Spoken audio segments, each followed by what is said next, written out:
cantos resonaban en los montes, y mis ojos florecieron con el vuelo de las aves. Lo vivo reclamó mi canto, y el aroma de los peumos se metió en mis pulmones y en mis tripas. El fuego, las papayas y las lamien se volvieron azules al ritmo del cultrún, y las nubes dejaron caer la lluvia sobre los campos. Mami, Peñi. Uy, Peñín. Uy, Sulaimi. Bien, aquí estamos. Qué bueno. Trabajando un poco. ¿Qué está haciendo? Estoy haciendo unos collones. Estos Collones son para espantar las malas energías. Tú sabes que nosotros los seres humanos nacemos con esa mala energía, pero cuando uno es adulto, que tiene conciencia, le debe extirparse, liberarse. Mi abuelo emigró, no le enseñó mapudungún ni nada mapuche a su hijo. Pero tuviste problemas, ¿sí? No, yo no. Pero mi abuelo sí. Ya. Jardinero. Sí. Mi tío y papá igual. Ellos crecieron en la legua. Sí, pues se me contaste. Entonces cuando yo tenía como 20, no, menos, como 14, mi papá decidió como regresar al sur, a las tierras de mi abuelo. Entonces me llevó a mí y a toda la familia, y allá, mis tías de allá, me dijeron, pero si tú soy mapuche. Y yo decía, me quedé callado nomás. Y me decía, mira, si tu abuelo es mapuche, tu papá es mapuche. Y ahí me enseñaron como las primeras palabras. Ahí me dijeron que éramos gente de la tierra, y yo, no, joder. No lo podía creer.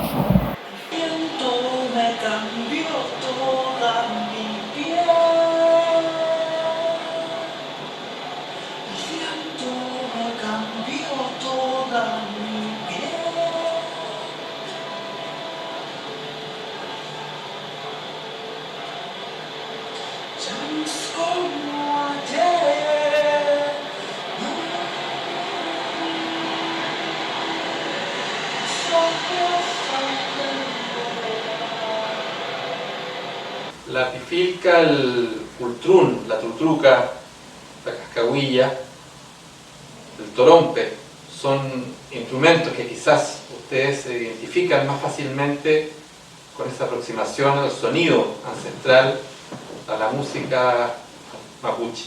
La música mapuche también está ligada a los instrumentos que tú mencionaste, a nuestras ceremonias, a nuestra música ancestral, pero no por eso no podemos experimentar con la tecnología. Yo encontré mi voz entre las rocas y en mi barro dibujé el sol. Me miré, me vi estando lejos.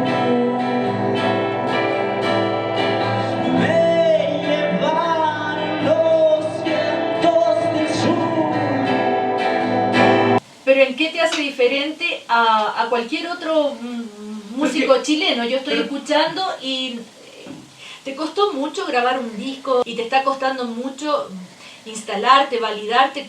Para cualquier músico, digamos, de la autogestión y del mundo independiente, la cosa no está muy fácil. Tú también haces parte del movimiento mapuche más, digamos, globalmente y más político. ¿Cuál es tu bandera de lucha? Estamos en un contexto histórico en donde la nación mapuche la tiene clarita. ¿La tiene clarita? Muy clarita. Lo que estamos diciendo a Chile, Cecilia, es que Chile se modernice.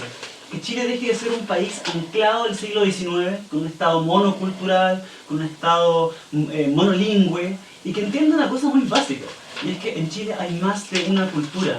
Hay al menos 9 naciones indígenas que existen desde antes del Estado chileno, que siguen existiendo, y que sí, su cultura está viva, y eso es lo que creo que está diciendo la nación mapuche. Creo que cada día se habla más de autonomía, cada día se habla más de los derechos de las naciones a autogobernarse. Ahora, me llama la atención, estamos conversando con Camilo Antileo, tú dices la nación mapuche, ¿tú crees que realmente hay una voz dentro de la nación mapuche? ¿Y el pueblo mapuche te escucha? ¿Por qué no haber hecho una canción en mapudungún? Existe algo que no es tangible, pero yo creo que es real, y que es el mapuchómetro. Esta especie de instrumento que no se ve, pero que mide qué tan mapuche eres. Ah, vives en el sur. Ah, qué mapuche. Ah, eres hijo de Lonco. Ah, qué mapuche. Ah, habla mapudungún. Ah, no lo habla, no está mapuche. Algunos crecimos, no porque no quisiéramos, nacimos en otro lugar, en otro contexto, y somos parte de una nación amplia y estamos encontrándonos también Y esa es mi búsqueda.